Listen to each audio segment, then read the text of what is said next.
علم حاصل کرنے کے لیے حدیث پاک کو سمجھنا ضروری ہے۔ سوچ تو صحیح، تیرا دنیاوی کاروبار تھوڑا سا کم ہو جائے، سارے کام چھوڑ کے اسی پر توجہ دیتا ہے۔ سوچ تو صحیح، دین اسلام کا کتنا بڑا نقصان ہو رہا ہے، تجھے شعور ہی نہیں ابھی تک، سمجھ ہی نہیں آ رہی ابھی تک۔ وَنُصَلِّي عَلَى رَسُولِهِ الْكَرِيمِ اما بعد فاعوذ باللہ من الشیطان الرجیم بسم اللہ الرحمن الرحیم وما آتاکم الرسول فخذوه وما نهاکم عنہ فانتہوا واتقوا اللہ ان اللہ شدید العقاب۔ صدق اللہ مولانا العظیم وصدق رسولہ النبی الکریم ونحن علی ذلک من الشاہدین والشاکرین والحمد للہ رب العالمین۔ ترجمہ اس کا یہ ہے، وما آتاکم الرسول فخذوہ، رسول صلی اللہ علیہ وسلم جو کچھ تمہیں عطا فرمائیں ان سے لے لو، اور جس سے منع یا باز کریں اس سے باز رہو، اور اللہ تعالیٰ سے ڈرو، بے شک اللہ تعالیٰ سخت عذاب دینے والا ہے۔ قرآن پاک کی آیت کا ایک ترجمہ میں نے آپ کو سنایا ہے، سورہ حشر ہے، پارہ ہے 28واں، آیت نمبر ہے 7۔ ترجمہ اس کا یہ ہے، اللہ رب العزت ارشاد فرماتے ہیں کہ جو نبی پاک صلی اللہ علیہ وسلم تمہیں حکم دیں، جو چیز عطا کریں اس کو لے لو، اور جس سے منع کریں اس سے باز آ جاؤ۔ یہ آج میں نے قرآن پاک کی آپ کو آیت سنائی ہے، کوشش کیجئے گا 28واں پارہ ہے، آیت نمبر 7 ہے۔ اگر بہتر حال تو یہ ہو گھر میں جائیں، قرآن پاک کو کھول کے اور اس کو پڑھیں تاکہ علم میں اضافہ ہو۔ اللہ رب العزت ارشاد فرماتے ہیں کہ میرا محبوب صلی اللہ علیہ وسلم جس چیز سے تمہیں منع کرے تم نے وہ کام نہیں کرنا، اور جس چیز کی تمہیں اجازت دے تم نے بس وہی کام کرنا ہے۔ اس سے ثابت ہوا اللہ کے قرآن کا علم حاصل کرنے کے لیے، یعنی علوم قرآن حاصل کرنے کے لیے حدیث کو ماننا ضروری ہوا۔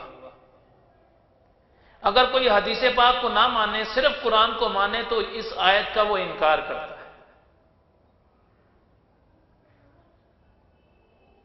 قرآن کے علوم کو سمجھنے کے لیے، قرآن کے علوم کو حاصل کرنے کے لیے حدیث کا سمجھنا، پڑھنا، اس کا علم حاصل کرنا ضروری ہے۔ پھر یہاں پر اصلاحی ایک بات ہے، اصلاحی معاملہ۔ اللہ رب العزت ارشاد فرماتا ہے کہ میرا نبی جس بات سے تمہیں منع کرے تم نے وہ کام نہیں کرنا۔ میرا محبوب صلی اللہ علیہ وسلم جس بات سے تمہیں منع کرے تم نے وہ کام نہیں کرنا، اور جس بات کی تمہیں اجازت دے بس وہی کام کرنا ہے۔ اب یہاں ایک سوال پیدا ہوتا ہے، ایک بات تو بتائیں، کیا نبی پاک علیہ السلام نے شراب پینے سے منع نہیں فرمایا؟ اس میں کسی کو شک تو نہیں ہے؟ کوئی اختلافی مسئلہ تو نہیں ہے؟ ہاتھ اوپر نیچے باندھنے کا مسئلہ تو نہیں ہے؟ نبی پاک علیہ السلام نے شراب فرمایا؟ اللہ فرماتا ہے جس بات سے میرا نبی منع کرے اس بات سے منع ہونا۔ آپ بتائیں، نبی پاک علیہ السلام نے رشوت کے لین اور دین کو منع نہیں کیا؟ بالکل کیا ہے۔ میرے اور آپ کے آقا صلی اللہ علیہ وسلم نے کیا جھوٹ بولنے سے منع نہیں فرمایا؟ بالکل فرمایا ہے۔ میرے اور آپ کے آقا صلی اللہ علیہ وسلم نے کیا گالی گلوچ دینے سے منع نہیں کیا؟ منع کیا ہے۔ میرے اور آپ کے آقا صلی اللہ علیہ وسلم نے کیا قتل کرنے سے منع نہیں فرمایا؟ منع فرمایا ہے۔ میرے اور آپ کے آقا صلی اللہ علیہ وسلم نے کیا کسی کا حق کھانے سے منع نہیں کیا؟ بالکل کیا ہے۔ کیا چوری، ڈکیتی اور غلط کاموں سے منع نہیں فرمایا؟ بالکل فرمایا۔ اللہ فرماتا ہے تمہارا ایمان پھر مکمل ہوگا اگر تم جس بات سے میرے نبی نے منع کر دیا اس سے منع رہنا تم نے۔ اور جس بات کی اجازت میرا نبی تمہیں دے وہی کام کرنا ہے۔ قرآن پاک کی آیت کا ترجمہ میں نے آپ کو سنایا ہے کہ نبی پاک صلی اللہ تعالی علیہ وسلم جو کچھ تمہیں عطا فرمائے اس سے لے لو، اور جس چیز سے تمہیں منع کرے اسے باز آ جاؤ، اور اللہ تعالیٰ سے ڈرو۔ اگلا کام اللہ رب العزت سے واتقوا اللہ، اللہ سے ڈرو، بے شک اللہ تعالیٰ سخت سزا دینے والا ہے۔ جو بندہ نبی پاک صلی اللہ علیہ وسلم کے احکامات کو نہیں مانے گا اللہ تعالیٰ اس کو سخت سزا دے گا، سخت سزا۔ آج فی زمانے میں آیت کے ترجمے کو لے کے تو آگے چلتے ہیں نا، فی زمانے میں اس بات کا علم ہے کہ اللہ کے رسول صلی اللہ علیہ وسلم نے کن کن باتوں سے ہمیں منع کیا، جو عام جنرل پبلک کے اندر ساری باتیں گھوم رہی ہیں، جن جن چیزوں کا ہر شخص کو علم ہے کہ فلاں چیز سے منع کیا، فلاں سے منع کیا، فلاں سے منع کیا، فلاں سے منع کیا، باوجود اس کے بھی پھر انہی باتوں پر عمل کرنا۔ اللہ پاک نے واضح طور پر ارشاد فرما دیا کہ جس بات سے تجھے میرا محبوب منع کرے تم نے وہ کام نہیں کرنا۔ اس سے ثابت ہوا اطیعوا اللہ واطیعوا الرسول، جو نبی پاک علیہ الصلوۃ والسلام کی اطاعت کرتا ہے حقیقت میں اللہ کی اطاعت ہے۔ کوئی کہے کہ نہیں خالی قرآن کافی ہے، جو قرآن نے کہہ دیا ہم نے وہی ماننا ہے، جو قرآن کہے گا ہم اسی کو تسلیم کریں گے، بس جو قرآن کے اندر آ گیا ہے بس اسی بات کو ماننا ہے۔ اللہ پاک فرماتا ہے کہ قرآن اپنی جگہ پر ہے، لیکن میرا محبوب جو تجھے منع کرے نا اس بات سے منع ہونا تیری ذمہ داری ہے۔ اس قرآن کا تجھے بتایا کس نے پہلے یہ تو بتا، اس قرآن کے بارے میں تجھے سمجھایا کس نے پہلے یہ تو بتا۔ اسی زبان مبارک سے نکلا یہ قرآن ہے، قرآن ہے، اسی زبان سے نکل گیا حدیث ہے، وہ حدیث ہے۔ بلا شک و شبہ، بلا شک و شبہ جو اللہ کا قرآن کا نزول ہوا ہے، نبی علیہ الصلوۃ والسلام کے پاس کوئی پاور نہیں تھی اس میں تبدیلی کرتے، کوئی پاور نہیں تھی۔ اللہ کے احکامات کے اندر تبدیلی کرنے کی کسی نبی کو پاور نہیں ہے۔ اللہ نہ چاہے تو کوئی تبدیلی ہو سکتی نہیں ہے، رب چاہے جس سے چاہے اذن دے دے تبدیلی ہو جائے۔ لیکن یہاں ایک سوال ہے سیدھا سیدھا کہ کوئی یہ کہے کہ نہیں حدیث پاک کی کوئی بات نہیں ہے، قرآن نے جو کہہ دیا ہم نے وہی کرنا ہے، تو پھر ایک بات کو غور سے سننے، سب کے سننے والی بات ہے۔ قرآن نے تو اعلان فرما دیا وَأَقِیمُوا الصَّلَاةَ وَآتُوا الزَّکَاةَ، نماز قائم کرو، کوئی طریقہ نہیں، کتنی رکعتیں پڑھنی ہیں، کب پڑھنی ہیں، اس میں کیا کیا پڑھنا ہے، کہاں شروع کرنی ہے، تحیاتوں میں کیا پڑھنا ہے، آپ نے قیام میں کیا پڑھنا ہے، جلسے میں کیا پڑھنا ہے، قومے میں کیا پڑھنا ہے، تشہد میں کیا پڑھنا ہے، رکوع میں کیا پڑھنا ہے، سجود میں کیا پڑھنا ہے، کسی کے بارے میں کوئی ڈیٹیل نہیں ہے۔ یہ ساری کی ساری تفصیل میرے مصطفیٰ کی حدیث سے ملتی ہے۔ قرآن اور حدیث، قرآن کا علم حاصل کرنے کے لیے حدیث کو سمجھنا ضروری ہے۔ جو بندہ کہے نہیں حدیث کو سمجھنے کی ضرورت نہیں ہے تو اس کو عقل اور شعور نہیں ہے۔ سب سے پہلے قرآن کا علم حاصل کرنے کے لیے ضرورت اس بات کی ہے کہ جو قول میرے مصطفیٰ کریم کا ہے صلی اللہ علیہ وسلم، اس قول پر عمل کر، پھر تجھے قرآن کی سمجھ آئے گی، ورنہ قرآن کی سمجھ آئے گی نہیں۔ اور وہ قرآن جو لا ریب قرآن ہے، ذالک الکتاب لا ریب فیہ۔ ابھی فی زمانے میں بھی آپ یورپ میں چلے جائیں، بے شمار کروڑوں کے حساب سے لوگ یہی کہتے ہیں جو غیر مسلم ہیں، نہیں جی یہ تو محمد صلی اللہ علیہ وسلم نے اپنی من گھڑت کتاب بنائی ہے۔ اللہ فرماتا ہے تم یہ کہتے ہو یہ من گھڑت ہے، ایسی ایک آیت تو تم بنا کے دکھاؤ ذرا۔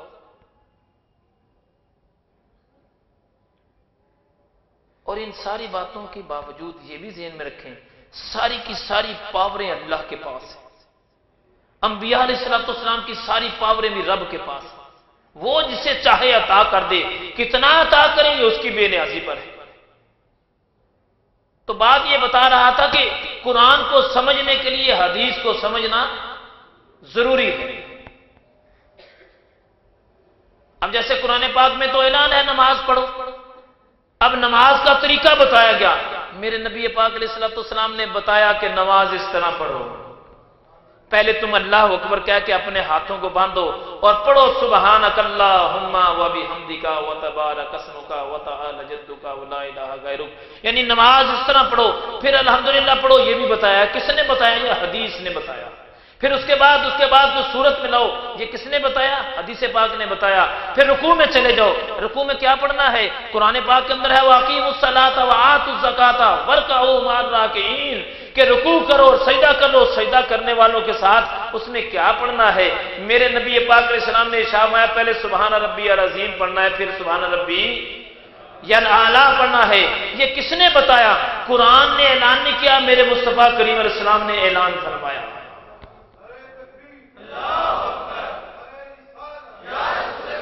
اس لیے آپ کو بات گوش گزار کر رہا ہوں، پاکستان کے اندر اس وقت صورتحال ایسی ہے جس کا جی چاہتا ہے وہ مسلک بنا کے کھڑا ہو جاتا ہے،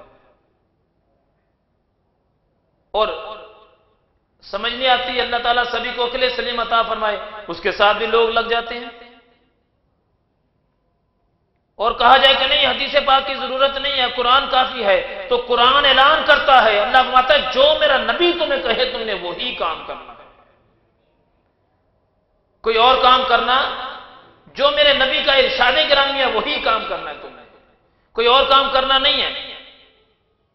اب نماز میں رکوع میں سبحان ربی العظیم، سبحان ربی الاعلیٰ، تشہد کے اندر، پھر اس کے بعد التحیات للہ، پہلی رکعت کے اندر کیا، دوسری رکعت کے اندر کیا، تیسری رکعت کے اندر کیا، پھر اگر نماز چھوٹ جائے، پہلی رکعت چھوٹ جائے تو کس نے بتایا ہمیں کیسے پڑھو؟ حدیث پاک نے بتایا۔ پھر دوسری رکعت کے اندر رکعت چھوٹ جائے تو کیا پڑھنا ہے؟ یہ بھی حدیث پاک نے ہمیں بتایا۔ نکاح کیسے کرنا ہے؟ یہ بھی میرے نبی علیہ السلام نے بتایا۔ میرے نبی پاک علیہ السلام کی حدیث پاک ہے نکاح میری سنت ہے اور نکاح نصف ایمان ہے۔ اب یہ سارا طریقہ کس نے بتایا؟ یہ تو اللہ کا قرآن تو اعلان کرتا ہے نا بابا جی، لیکن سارے کا سارا طریقہ اللہ رب العزت کے حبیب صلی اللہ علیہ وسلم نے فرمایا، جس کے بارے میں خالق کائنات ارشاد فرماتا ہے کہ جس بات سے میرا نبی تمہیں منع کرے اس سے منع ہو جاؤ، جس بات کی میرا نبی تجھے اجازت دے بس وہی کام کرو۔ ترجمہ یہ ہے کہ جس کام کی اجازت تمہیں میرے محبوب دے وہ کرو، جس سے منع کرے وہ منع ہو جاؤ، اور اللہ سے ڈرتے رہو، بے شک اللہ تعالیٰ نافرمانوں کو سخت عذاب دینے والا ہے۔ جو اللہ عز و جل اور نبی پاک علیہ السلام کے احکامات پر عمل نہیں کرتا، اللہ اس کو شدید اور سخت عذاب دے گا۔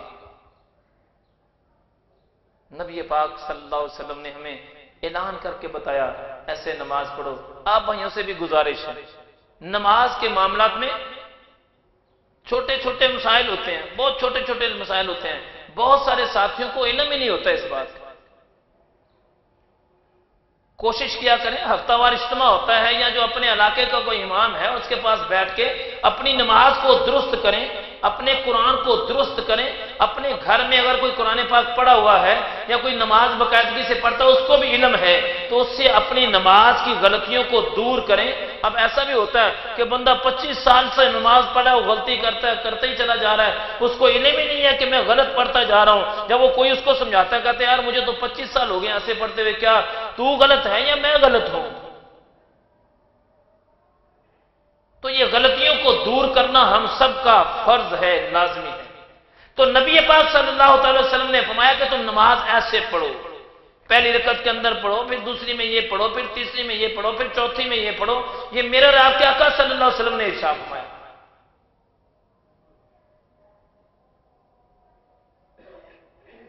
اب آگے آ جائے، دوسری بات آ جائے، اگلی بات ہے دیکھیں کہ نبی پاک صلی اللہ علیہ وسلم نے اور کیا فرمایا؟ اللہ تو قرآن پاک میں ارشاد فرماتا اور حج کرو، الحج اشہر معلومات، حج کے بارے میں آیت ہے نا، اور ذی الحج کا مہینہ جو ہے نا اس میں حج کرو، ٹھیک ہے۔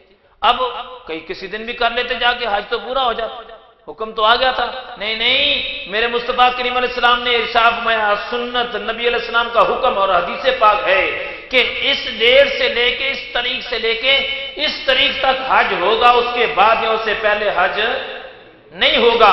اللہ پاک نے تو فرما دیا حج کرو، میرے نبی کی حدیث نے ہمیں بتایا کہ ذی الحجہ کے پہلے 10 دنوں کے اندر جا کے وہاں پر تم نے حج کرنا ہے۔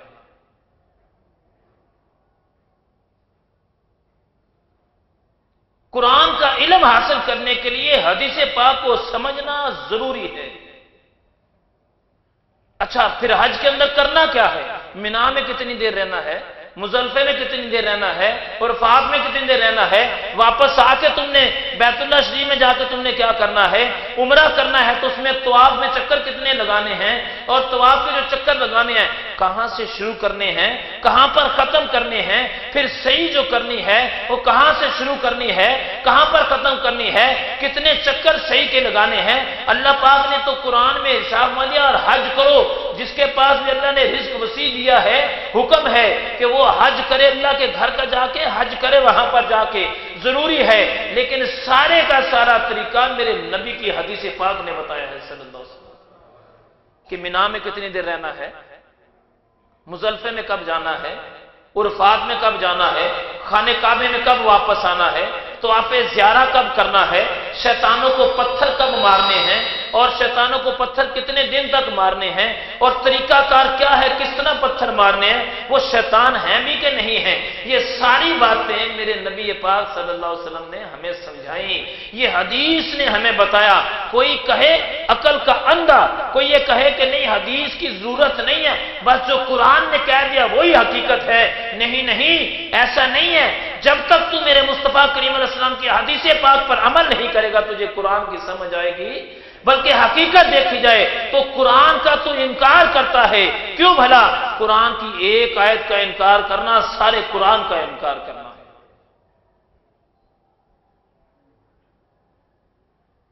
حدیث پاک اس کی میں یعنی نبوت، نبی پاک علیہ السلام کی نبوت کو ماننا، حدیث پاک کو ماننا، اکثر اوقات میں ایک مثال دیا کرتا ہوں، اب بھی میں موقع کی مناسبت سے مثال ٹھیک ہے۔ قرآن کو سمجھنے کے لیے، اللہ پاک کے احکامات کو سمجھنے کے لیے حدیث کا علم رکھنا ضروری ہے، سنت پر چلنا ضروری ہے۔ حضرت امام ابو حنیفہ علیہ رحمہ آپ فرماتے ہیں کہ اگر قرآن کو سمجھنے کے لیے حدیث اور سنت نہ ہوتی تو کسی کو قرآن سمجھ آتا نہ۔ سنت یعنی حدیث اور سنت نہ ہوتی تو کسی کو قرآن سمجھ آتا نہ۔ یہ تو حدیث اور سنت نے ہمارے لیے قرآن کو بالکل آسان طریقے سے بیان کر دیا۔ اب دیکھیں نا، حج کرنے کے لیے ایک بندہ جاتا ہے، ایک ہی میدان ہے، اس کے 3 علیحدہ علیحدہ نام ہے۔ اب حدیث نے بتایا، اب اس کی مثال ایسے ہے جیسے ایک دیوار ہے، اس دیوار کا ایک سایہ ہے، دیوار کی دوسری طرف، غور طلب بات ہے، دیوار کی دوسری طرف سورج ہے یا کوئی بلب ہے یا ٹیوب لائٹ لگی ہے، جس کی وجہ سے دیوار کو اس سائڈ پر سایہ ہے۔ اگر دیوار کے پیچھے کوئی ٹیوب لائٹ لگا دی جائے یا بلب لگا دیا جائے تو اس کا سایہ کس طرف ہوگا؟ تو اس کے اپوزٹ سائڈ پہ ہوگا نا، دوسری سائڈ پہ۔ سایہ دیوار سے کہے کون؟ پھر کہے سایہ دیوار سے کہے تو آگے سے ہٹ جا، میں نے روشنی کو دیکھنا ہے۔ سایہ دیوار سے کہے تو آگے سے ہٹ جا، میں نے سورج کو دیکھنا ہے۔ اس سائے کی عقل کام نہیں کرتی کہ دیوار کی وجہ سے تیرا جسم ہے، اگر دیوار نہ ہو تو تیری کوئی اوقات نہیں ہے۔ یہی سیم صورتحال ہے اللہ رب العزت کی بارگاہ میں پیش ہونے کی، اللہ کے قرآن کو سمجھنے کی۔ قرآن کے اور بندے رب کے درمیان میرے مصطفیٰ کریم علیہ السلام کی ذات ہے، اگر تو ان کو بیچ میں سے ہٹا دیتا ہے تیری کوئی اوقات ہی کچھ نہیں ہے۔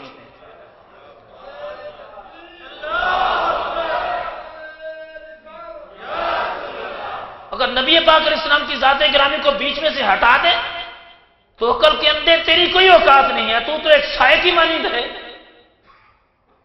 اگر نبی پاک علیہ السلام کی حدیث پاک کو بیچ میں سے ختم کر دے تیری تو اوقات ہی کچھ نہیں ہے۔ علوم قرآن کے لیے، قرآن کے علم کو حاصل کرنے کے لیے میرے مصطفیٰ کریم علیہ السلام کی حدیث کو سمجھنا ضروری ہے۔ یہ قادیانیت نے، مرزیوں نے اس بات کو پھیلایا کہ ان کے دلوں کے اندر سے محبت رسول نکالو، ان کے دلوں کے اندر سے نبی پاک علیہ السلام کا عشق نکالو۔ غیر مسلم طاقتوں نے اس پر پورا کام کیا کہ مسلمان کو زیر کرنے کا ایک ہی طریقہ ہے، اس کے دل کے اندر سے نبی پاک علیہ السلام کی محبت نکل جائے تو ہم کامیاب ہو جائیں گے۔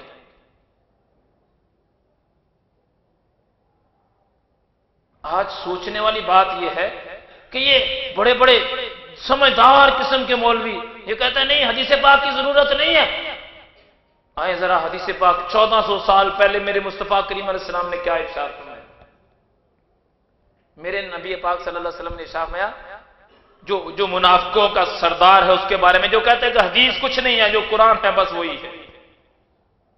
میرے نبی پاک علیہ السلام نے ارشاد فرمایا ہرگز ایسے نہ ہونا، ہرگز ایسا نہ ہونا کہ اپنی مسند پر یعنی اپنے گھر میں تکیہ لگا کے ٹیک سے کوئی شخص بیٹھا ہو اور اس کے سامنے قرآن پڑھا، اس کے سامنے حدیث پاک پڑھی جائے اور وہ کہے نہیں میں کسی حدیث کو نہیں مانتا، میرے سامنے قرآن لے کے آؤ.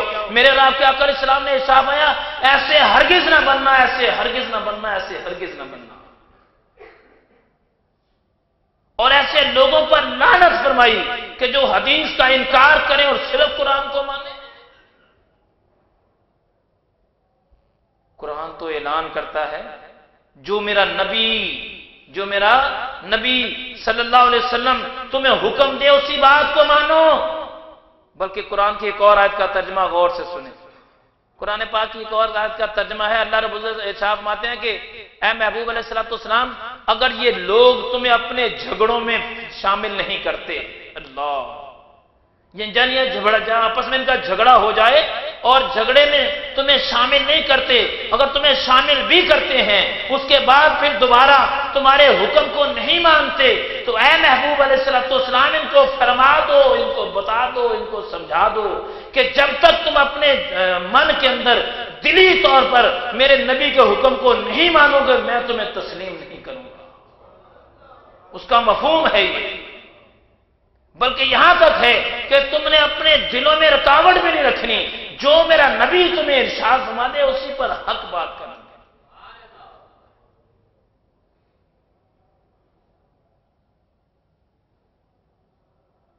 وہ واقعہ یہاں پر بڑا مشہور نہیں ہے کہ نبی پاک علیہ السلام کے پاس مسلمان اور کافر دونوں اپنا فیصلہ لے کے آ گئے. نبی پاک علیہ السلام نے کافر کے حق میں فیصلہ دے دیا. اس نے کہا نہیں مجھے یہ بات نہیں منظور، ٹھیک ہے حضرت عمر کے پاس چلتے ہیں وہاں سے جو فیصلہ کرا دیں گے. نبی پاک علیہ السلام کی بارگاہ سے نکلے وہاں پر چلے گئے. حضرت عمر رضی اللہ تعالیٰ نے ارشاد فرمایا کیا ماجرا ہے؟ وہ جو دوسرا تھا کہنے لگا حضور نبی پاک علیہ السلام نے میرے حق میں فیصلہ کیا. اور یہ دیکھیں یہ کیا کہتے ہیں، آپ نے میان سے تلوار نکالی اور مسلمان کی گردن کاٹ کے پھینک دی. آپ نے میں جس کو میرے نبی کا فیصلہ منظور نہیں ہے اس کا مسلمان ہونے کا کوئی فائدہ نہیں.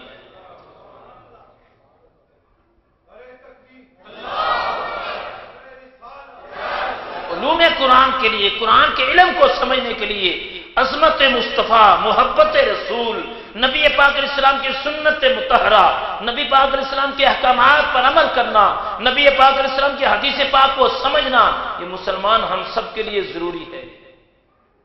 اللہ قرآن میں ارشاد فرماتا ہے جس بات سے میرا نبی تجھے منع کر دے اس سے منع ہو جا، اور جس بات سے میرا نبی تجھے اجازت ہے جس بات کی وہی عمل کر. آج ایک سوال پیدا ہوتا ہے، آپ خود ہی فیصلہ کریں، ہو سکتا ہے میرے فیصلے میں کوئی کمی پیشی رہ جائے، آپ فیصلہ کریں. اللہ پاک کا تو حکم ہے جس بات سے میرا نبی تمہیں منع کر دے تم منع ہو جاؤ. پردے میں بیٹھ کے سننے والی بہنیں بیٹیاں غور سے سنیں اس بات کو. کیا تیل مہندی کے موقع پر، شادی کے موقع پر، خوشی کے موقع پر جو حالات گھروں کے پیدا ہوتے ہیں خود ہی فیصلہ کریں کیا میرے نبی علیہ السلام نے ان سے منع نہیں فرمایا؟ یہ ویلنٹائن ڈے منانے والے سوچے تو صحیح میرے نبی علیہ السلام نے منع نہیں فرمایا؟ ہیپی نیو ایئر منانے والے میرے نبی علیہ السلام نے منع نہیں فرمایا؟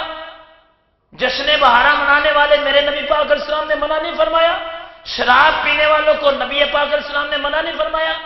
جوا کھیلنے والے کو میرے اور آپ کے آقا علیہ السلام نے منع نہیں فرمایا؟ یہ رشوت کے لین اور دین کے کرنے والوں کو نبی پاک علیہ السلام نے منع نہیں فرمایا؟ سودی کاروبار کرنے والے کو میرے اور آپ کے آقا کریم صلی اللہ علیہ وسلم نے منع نہیں فرمایا؟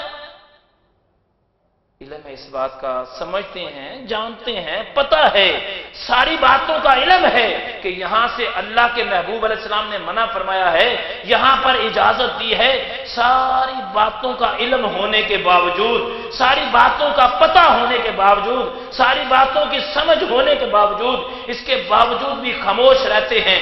واللہ علم دل میں کیا سوچ رکھی ہے، پتہ نہیں کس بات کا انتظار کر رہے ہیں، کب وہ وقت آئے گا کہ ہمیں سمجھ آئے گی، سمجھ ہونے کے باوجود بھی سمجھنا نہیں چاہتے۔ اور اس کا انجام دیکھیں کیا ہوا۔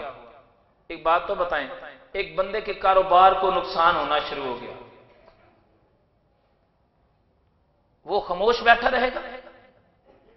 کیا کرے گا؟ لازم بات ہے اپنی بھاگ دوڑ کرے گا۔ اگر وہ 2 گھنٹے ٹائم دیتا ہے، پھر 3 گھنٹے دے گا، 4 گھنٹے دے گا، تھوڑے پیسے لگائے ہیں زیادہ لگائے گا، اگر کاریگر کم ہے زیادہ، جو کچھ بھی اپنی دنیاوی لحاظ سے کوشش کر کے اپنے کاروبار کو دوبارہ بحال کرنے کی کوشش کرے گا، اس کی کوشش یہ ہوگی میرا کاروبار ڈاؤن نہ جائے، توجہ بھی زیادہ کر دے گا، انویسٹمنٹ بھی زیادہ کر دے گا، ٹائم بھی زیادہ دے دے گا، دوستوں کو ملنا ملانا، گھر والوں کو، بچوں کو، سب کو بھول جائے گا کہ بھائی میرا رزق لگا ہوا ہے، اگر یہی ختم ہو جائے گا تو میرا کیا بنے گا؟ میرے بھائی سوچ تو صحیح، تیرا دنیاوی کاروبار تھوڑا سا کم ہو جائے، سارے کام چھوڑ کے اسی پر توجہ دیتا ہے، سوچ تو صحیح دین اسلام کا کتنا بڑا نقصان ہو رہا ہے، تجھے شعور ہی نہیں، ابھی تک سمجھ ہی نہیں آ رہی، ابھی تک عقل کام ہی نہیں کرتی کہ مذہب اسلام کے بارے میں کیا کیا سازشیں ہو رہی ہیں، مذہب اسلام کے بارے میں کتنے کتنے غلط لوگ کیا کچھ کام کرتے چلے جا رہے ہیں، مذہب اسلام کے بارے میں لوگوں نے کیا کیا نئی نئی روایتیں اور ریتیں ڈالنا شروع کر دی ہیں، ابھی تک سمجھ نہیں آئی۔ اپنا ذاتی کاروبار ذرا سا نقصان ہو تیری نیند اڑ جاتی ہے، مذہب اسلام کے بارے میں اور ایک سے بڑھ کر ایک سازشیں ہو رہی ہیں، اور سکون سے گھر میں سویا رہے، پتہ تو اس وقت چلے گیا جب دنیا سے چلا جائے گا، اور سوال ہوگا بتا تیرا رب کون تھا، بتا تیرا دین کیا تھا، پھر پوچھا جائے گا تو پھر پتہ چلے گا کہ میں نے مذہب کے لیے کچھ کیا ہے کہ نہیں کیا۔ برادران محترم، اس وقت ضرورت اس بات کی ہے، جتنی غیر مسلم طاقتیں آل آف دی ورلڈ، پوری دنیا کے اندر مذہب اسلام کے خلاف جتنی سازشیں ہو رہی ہیں، اے نوجوانوں سوچو مذہب کے لیے ہم نے کیا کیا ہے۔ اللہ تو ارشاد فرماتا ہے جس بات سے میرا نبی منع کر دے منع ہو جا، جس بات کا میرا نبی تجھے حکم دے وہی کام کر۔ میرے نبی نے تو اعلان فرما دیا، شراب پینے والا، شراب بنانے والا، شراب بیچنے والا، شراب کا اسٹاک کرنے والا، شراب خریدنے والا، شراب لانے والا، شراب دینے والا، شراب پیش کرنے والا، سارے جہنمی ہیں۔ اے نوجوان سوچ تو صحیح، آج تیری جوانی کس طرف جا رہی ہے؟ تیرے مذہب کے خلاف، دین اسلام کے خلاف، نبی علیہ السلام کی سنت کے خلاف سازشیں ہوں اور مسلمان تو خاموشی سے بیٹھا رہے، کیسی تیری مسلمانیت ہے؟ تیرے گھر کے اندر ذرا سی تکلیف آ جائے، تیرے گھر کا ایک بلب فیوز ہو جائے، تیرے گھر کے پانی کے نل کی ایک ٹوٹی خراب ہو جائے تو رات بھر تجھے سکون نہیں ملتا کہ مجھے بل زیادہ آ جائے گا۔ اور مذہب اسلام کے اندر کتنا نقصان ہو رہا ہے، اور مسلمان تجھے احساس تک نہیں کہ میں نے مذہب کے لیے کیا کیا ہے، جبکہ تیری حقیقت تیرے مذہب سے وابستہ ہے، تیری عظمت تیرے مذہب سے وابستہ ہے، تیری شان تیرے مذہب سے وابستہ ہے، تیری توقیر تیرے مذہب سے وابستہ ہے۔ اگر تو مذہبی لحاظ سے اچھا ہے تو پھر تیرا رب بھی تیرے سے راضی ہے، تیرے رسول صلی اللہ علیہ وسلم بھی تیرے سے راضی ہیں۔ اگر تو مذہب سے دور ہے، تیرا خالق تجھے دور کر دے گا، تیرے نبی علیہ السلام تجھے دور کر دیں گے، اللہ کے تمام مقربین تجھے دور کر دیں گے۔ جتنا مذہب کے لیے کچھ کرے گا اتنا مالک تیرے پہ کرم کرتا چلا جائے گا۔ آج ذلت و رسوائی کیوں ہو رہی ہے؟ صرف اس لیے ذلت و رسوائی ہو رہی ہے ہم نے تو مذہب کو پارٹ ٹائم جاب بھی نہیں سمجھا ہوا، مذہب کو تو ہم نے پارٹ ٹائم جاب بھی نہیں سمجھا ہوا، تصور ہی نہیں کیا کہ مذہب کے لیے بھی کچھ کرنا ہے۔ یہ کوئی میرا ذاتی مسئلہ نہیں ہے، کوئی اختلافی مسئلہ نہیں ہے، ہاتھ نیچے باندھنے کا اوپر باندھنے کا مسئلہ نہیں ہے، نہیں، آمین اونچی کہنے کا نیچی کہنے کا مسئلہ نہیں ہے، مذہب اسلام کا معاملہ ہے۔ مسلمان تیرے مذہب پر طرح طرح کے حملے ہو رہے ہیں، طرح طرح کی سازشیں ہو رہی ہیں، سوچ تیری مسجدوں کو کس طرح بدنام کر دیا گیا، تیرے قرآن کو کس طرح بدنام کر دیا گیا، جس کے چہرے پر داڑھی مبارک ہے اسے بدنام کر دیا گیا، جس کے چہرے پر کسی عورت نے نقاب لے لیا ہے اس کو بدنام کر دیا گیا۔ آج تیرے مذہب کے خلاف اتنی سازشیں اور تو سکون سے سویا رہے۔ خدا کی قسم تیرے عشق میں فرق ہے، تیرے ایمان میں فرق ہے، تیری مسلمانیت میں فرق ہے۔ اس وقت پتا چلے گا جب اللہ کی بارگاہ میں جائے گا، خالق ذوالجلال کی بارگاہ میں پیش ہوگا تو خالق کعبہ جو ساری کائنات کا مالک اور خالق ہے، جس نے سارے جہانوں کو بنایا، جس نے سارے جہانوں کو پیدا کیا، وہ خالق فرمائے گا ملائکہ لے جو اس کو کھینچ کے جہنم میں۔ کیوں بھلا؟ نہ اس نے مذہب کے لیے کچھ کیا، نہ دین کے لیے کچھ کیا، نہ قرآن کے لیے کچھ کیا، نہ حدیث کے لیے کچھ کیا۔ لے جاؤ، یہ فقط اپنی ہی عبادت کے لیے کیا کرتا تھا، فقط دنیا کو دکھانے کے لیے چہرے پہ داڑھی رکھتا تھا، دنیا کو دکھانے کے لیے مسجدوں میں جایا کرتا تھا، دنیا کو دکھانے کے لیے مال و زر جمع کرنے کے لیے نیک بنا ہوا تھا، اس نے مذہب کے لیے کچھ نہیں کیا۔ میرے بھائی سوچ، آج صورتحال یہ ہے کہ کافروں اور یہودیوں نے خدا کی قسم اب ان کی باتیں سنے رونگٹے کھڑے ہو جاتے ہیں، اپنے کتوں کا نام انہوں نے محمد رکھ دیا ہے معاذ اللہ، نعوذ باللہ۔ مسلمان تیرے مذہب پر کس طرح کی اس طریقے سے حملے ہو رہے ہیں اور تجھے احساس تک نہیں ہے۔ میرے اور آپ کے آقا صلی اللہ علیہ وسلم کا ایک ارشاد گرامی ہے، واضح طور پر میرے مصطفیٰ کریم علیہ السلام نے ارشاد فرمایا کہ مسلمان سوچ، اللہ رب العزت کا قرآن اعلان کرتا ہے کہ جس جگہ سے میرا نبی تجھے منع کر دے نہیں جانا۔ اے نوجوانوں سوچو، ٹیپو سلطان کہاں کسی کی بیٹی کی عزت کو خراب کیا اور کہاں سے وہ بھاگتا ہوا بیٹیوں کی عزتوں کو بچانے کے لیے آیا۔